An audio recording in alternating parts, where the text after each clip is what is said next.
Sulphate आदि विभिन्न प्रकार की खादों का उपयोग न किया जाए तो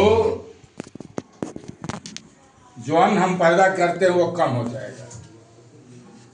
आज अन्न की क्वालिटी में भी आप लोग देखते होंगे कि भिन्न भिन्न तरह के प्लांट के बीज आते हैं, पैदा किया जा रहा है।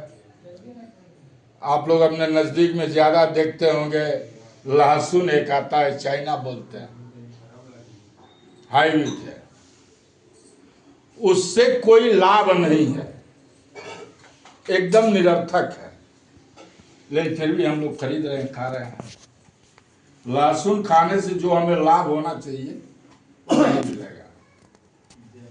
सुबह उठकर अगर आप लहसुन खाली पेट खा लेते हैं, पानी से निगल जाते हैं चबाकर, या कुछ दो चार ठो, छोटा छोटा है तो दो चार को लेकर कूच लीजिए, तुलसी भी मिला सकते हैं, नींबू मिला सकते हैं, और इसे आप अगर खा जाइए तो धीरे धीरे क्रमशः आप देखेंगे कि आपके शरीर में एक अंतर आने लगेगा। अंतर क्या क्या होगा? हर प्रत्येक व्यक्ति की शरीर की एक टेंडेंसी होती है, किसी में जल्दी अंतर देखा जाएगा, किसी में बाद में थोड़ा अंतर देखा जाएगा। जैसे आप लोग डॉक्टर लोगों से दवा लेते होंगे तो अब देखते हैं कि कोई खा रहा है तब तक ठीक हो गया, लेकिन कोई हफ्ता भर खाया तो जाके ठीक हुआ। तो शरीर के अंदर एक टेंडेंसी है, अगर इसको देखा जाए तो इससे आपका जो सांस गति कम है या उसमें कोई प्रभावित अणु है, कण है, वो भी खत्म होगा, और कोलेस्ट्रॉल नहीं होगा। कोलेस्ट्रॉल धीरे धीरे खत्म होने लगेगा, लेकिन हमें उपयोग करना पड़ेगा। लेकिन हम करते कहाँ हैं? क्योंकि सभी लोग तो ड्यूटी में जाने वाले हैं, खाना भी जल्दी जल्दी लेते हैं, चबाते हैं, पानी से निकलते हैं और ड्यूटी चले जाते हैं, तो पेट की गड़बड़ी होगी। और बंगाल में पानी में इतना आयरन है कि आपको रोग से बचने नहीं देगा, जितना भी आप सजग रहें।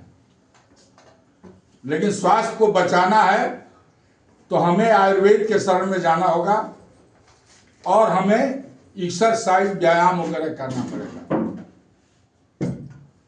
अगर हम व्यायाम को पकड़ लेते हैं तो हम बहुत आगे निकल पाएंगे। बहुत से लोगों को बवासीर हो गया है, उसका ऑपरेशन लोग करा रहे हैं, लेकिन इसके भीतर दवा है। और उनको एक एक्सरसाइज करा दिया जाए, अगर वो डेली करें तो मैं दावे के साथ कहता हूं कि वो उनका किसी तरह का बवासीर हो वो जड़ से खत्म होगा। लेकिन उनको एक्सरसाइज करना पड़ेगा। आज आपका लीवर फैटी हो गया है, आपको ज्ञान नहीं है,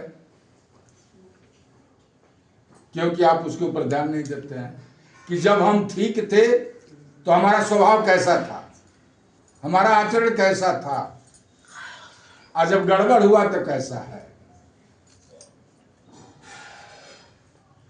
क्योंकि वो तो दिखाई दे नहीं रहा है, वो तो भीतर है, लेकिन उसके कुछ लक्षण हैं जो हमें जानना चाहिए। साधारण में आप लोग जानते हैं कि भूख कम लगना, प्यास भी, इसमें दो तरह के लोगों को देखा गया है।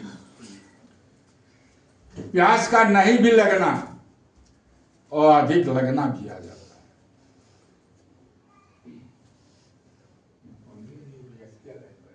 शरीर के भीतर कुछ थकावट सी महसूस होने लगती है, आप टेंशनशील में हो जाते हैं,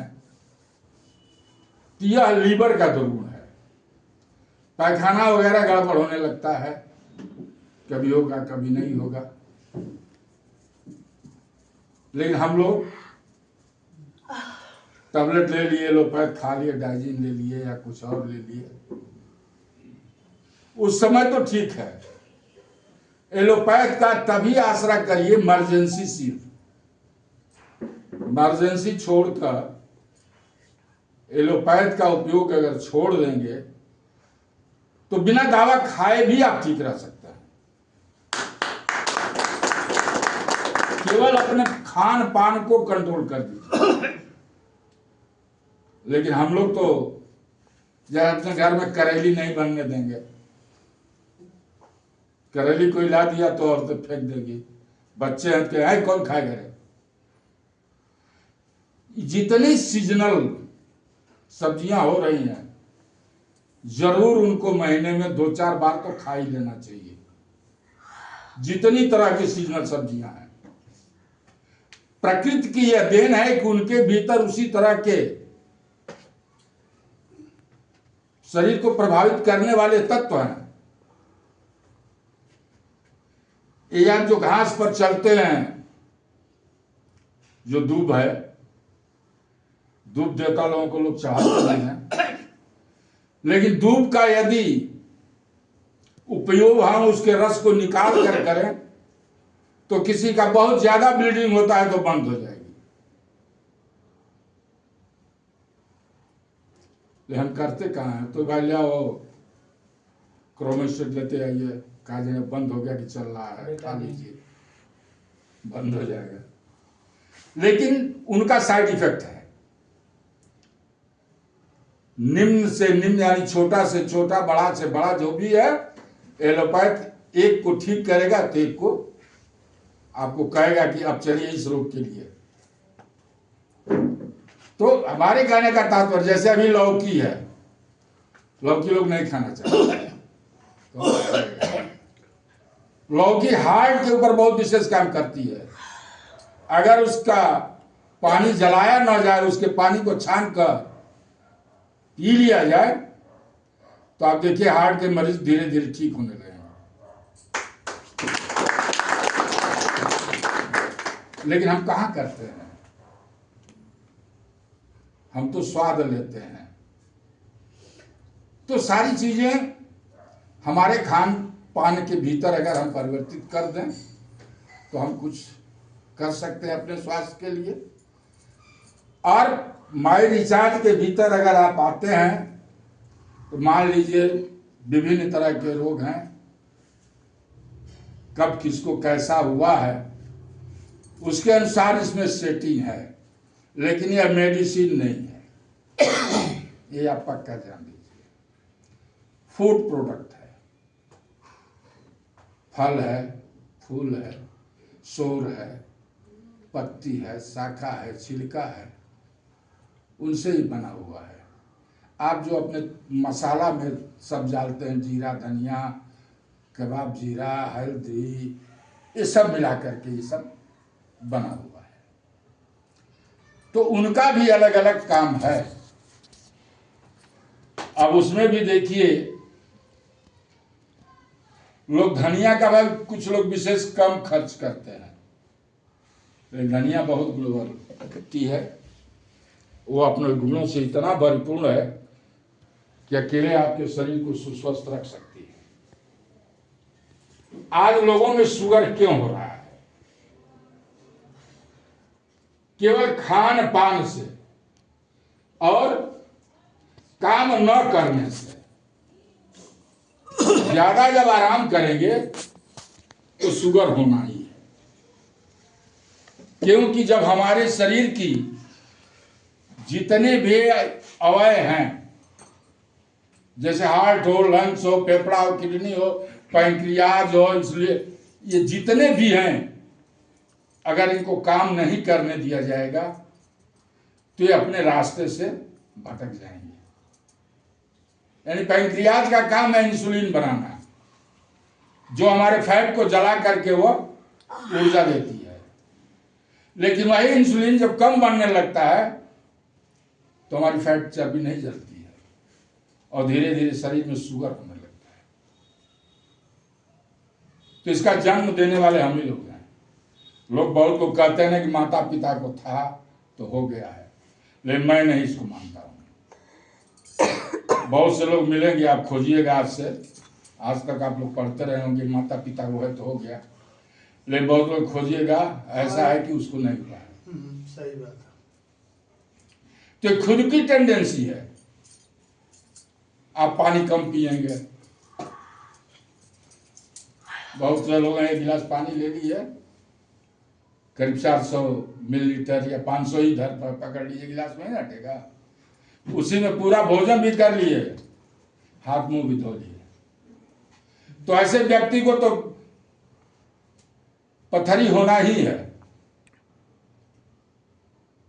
ऐसा जो करेगा भोजन के ही भीतर, तो उसको पथरी होना ही है, चाहे वो गाल ब्लैडर में हो चाहे किडनी में हो। जितना भी पानी आप पी लीजिए, कुछ रोग हैं जिन रोगों में पानी पीने के लिए आपको मना किया जाएगा, ऐसे आप सुस्वस्थ रहने के लिए जितना भी पानी पीजिए, शरीर से जितने अधिक से अधिक टॉक्सिन आपके भीतर हैं वो बाहर निकलेंगे, क्योंकि आपका लीवर भी काम करता है, किडनी भी काम करती है, हार्ट भी काम करता है, सबसे निकलेगा। लेकिन हम क्या कर रहे हैं? सुबह हमको उठना चाहिए 5 बजे, 4:30 बजे, अगर और थोड़ा पहले उठे तो मुहूर्त बेला में। लेकिन हम कहा, और लोग तो सोते हैं, पंडित जी की घर भी लोग बेकाम तक सोए रहते हैं। अरे भैया उठ जाओ, दातुन कर लो, शौच स्नान से पवित्र हो जाओ, कुछ चाय पी लो, फिर सो, तो वह एक स्वभाव में अलग आ जाएगा, उससे परिवर्तन मिलने लगेगा आपको। लेकिन आप 5 बजे के 4 बजे के बजाय 10 बजे सोते हैं, उठते हैं, दातुन करते हैं, इसके बाद नाश्ता लेते हैं, तो अब टाइमिंग देख लीजिए क्या है, उसके बाद की टाइमिंग देख लीजिए शाम तक, तो उसको गैस्ट्रिक नहीं होगा, उसको पेप्टिक अल्सर नहीं होगा, होना ही है। पेट झड़ने लगेगा। जब पेट का डाइजेशन सही नहीं है, अगर पेट झड़ता है, पतला पैखाना होता है, आप सही उसको उपादान नहीं देते हैं, तो आपको धीरे धीरे पेप्टिक अल्सर हो जाएगा। अल्सर क्या है? जो आपकी नली गई है, यह नली में घाव हो जाता है, और घाव होने के बाद उसके ऊपर दवा आप खाते हैं तो पर क्या करती है, उस पर लेयर चढ़ा देती है, लेकिन घाव तो उस लेयर के भीतर है। वह जब तक सही नहीं होगा तब तक यह पेप्टिक अल्सर आपका नहीं जाएगा। ऐसे लोगों को लेके भी चला जाता है।